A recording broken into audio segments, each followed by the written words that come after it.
Usually each month we do a little bit of interspecies practice, and we do some qigong with goats or meditation with a slug. This month we are going to do an interspecies practice that doesn't have any animals who will be on screen, except for one of my favorite human animals.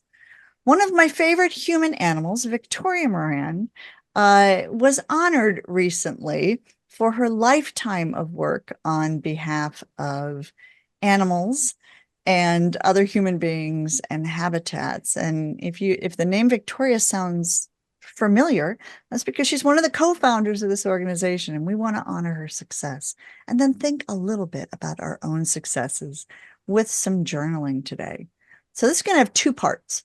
The first is I'm going to ask Phil if you could play the short video so that we can all feel like we were in the room with Victoria when she was honored.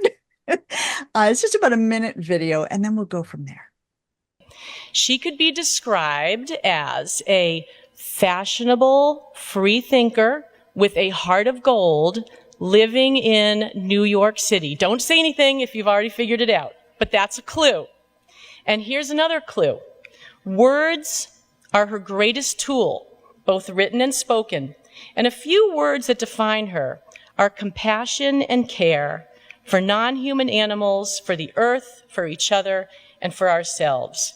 For more than 50 years, she has been a powerful, consistent, articulate advocate for veganism, animal rights, and ahimsa. It is time to announce the 2024 inductee into the NAVS Hall of Fame, Victoria Moran.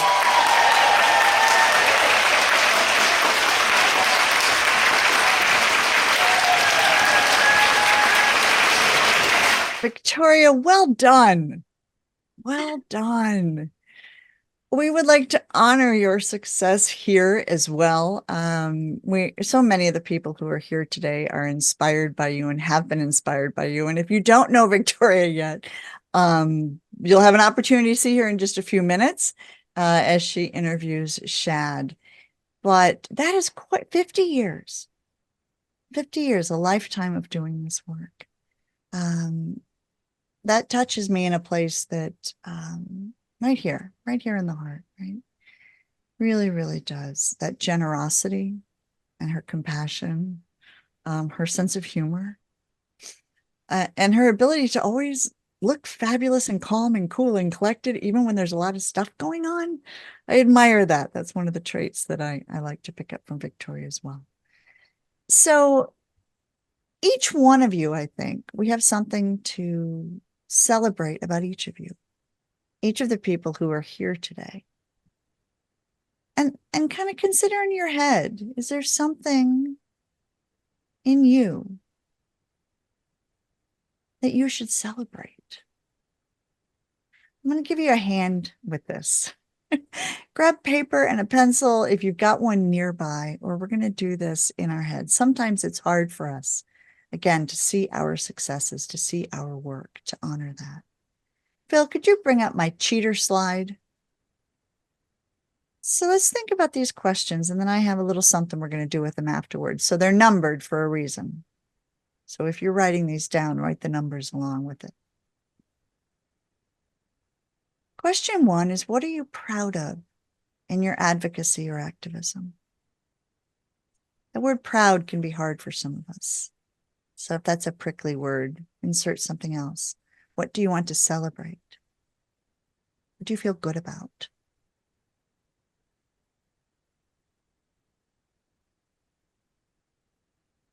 Something that comes to mind for me, which is I talk a lot about squirrels. And I think people think sometimes that's a little bit silly, Sarah, or you're not serious. And I'm damn serious about squirrels.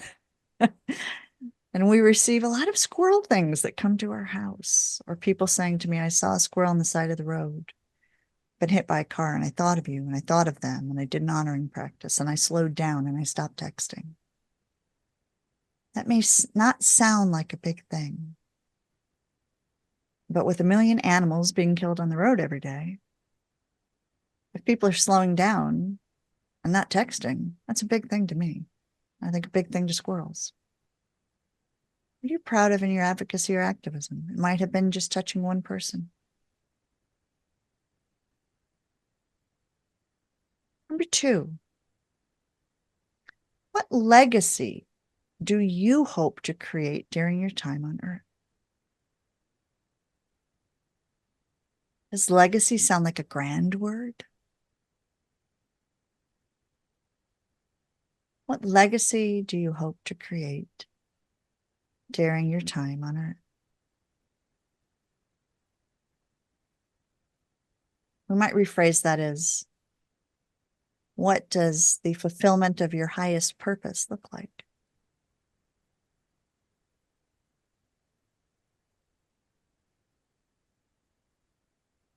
Third question to write down or to think about.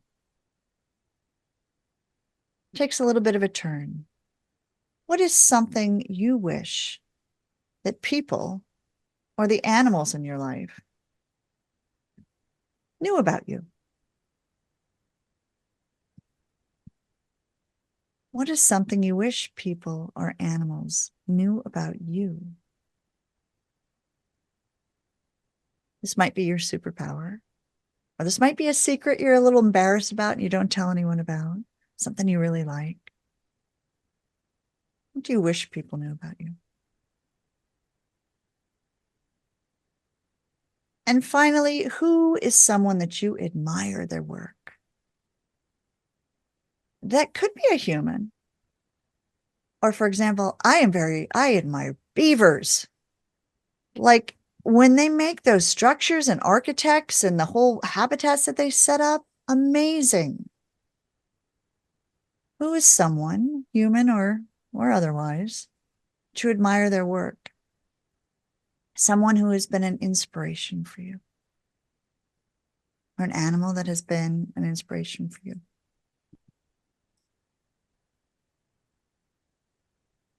And now finally, I want to take a look at those answers. For number 1 and 2, I would like you to give yourself a pat on the back for what you're proud of. Acknowledge it, own it. All the things that you are doing towards your goals here on life. I honor you. I celebrate you. Celebrate yourself. Now think about how to share that thing that you wish someone knew about you as part of the joy and happiness accessing that we all need to do. Share with people who you are. You're amazing. And then finally, think about the person you admire. Make a plan to contact them. Tell them why they mean so much to you. We need to share with each other why we mean so much to each other. Tell the people who inspire you that you've been inspired by them. If they passed from this planet, consider doing it in prayer. Write a letter, burn it in a sacred fire. If it's an animal, tell them too. Tell the beings around you how much you're inspired by them. It helps us keep going. We are all crucial pieces of making a more compassionate world for animals, humans, habitats, and the planet. Your contributions are different from anyone else around you. They're important, and it's important to honor them. All of us play a part on the world's stage every day.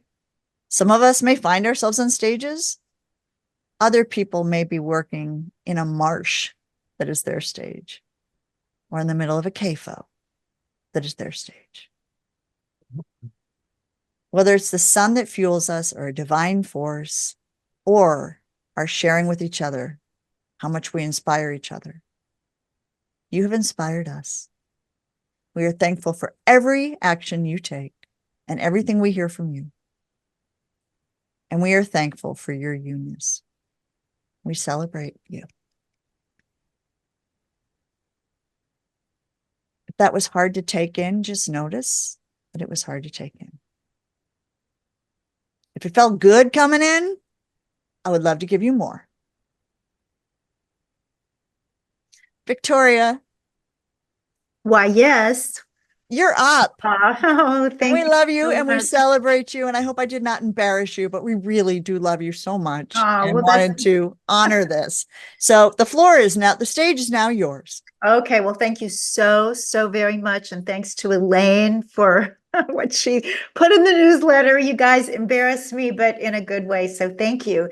And in this spirit, I kind of want to answer that fourth question you had in the contemplations, Reverend Sarah, and just say that the person whose work that I admire that came to me today is my husband, Reverend William Melton, because he is a creator. So you hear that the Compassion Consortium was founded by Reverend Sarah and Reverend William and myself, and that's true. But the concept was Reverend William's. It came to him on a bus. And you've heard us talk about Miss Liberty, the movie that we're in development with about a cow who escapes from a slaughterhouse. It's a feature film, great big deal, a lot of work, maybe impossible. That's Williams too. He and I are called the co-writers, but it was his concept. It was his creation. It's his idea, his characters, his voice. And I admire that a lot. He's been convalescing the past couple of months and is working really hard on that. And he's here, he's listening in. So I just want to give a shout out, William. You are my admiration person for the day.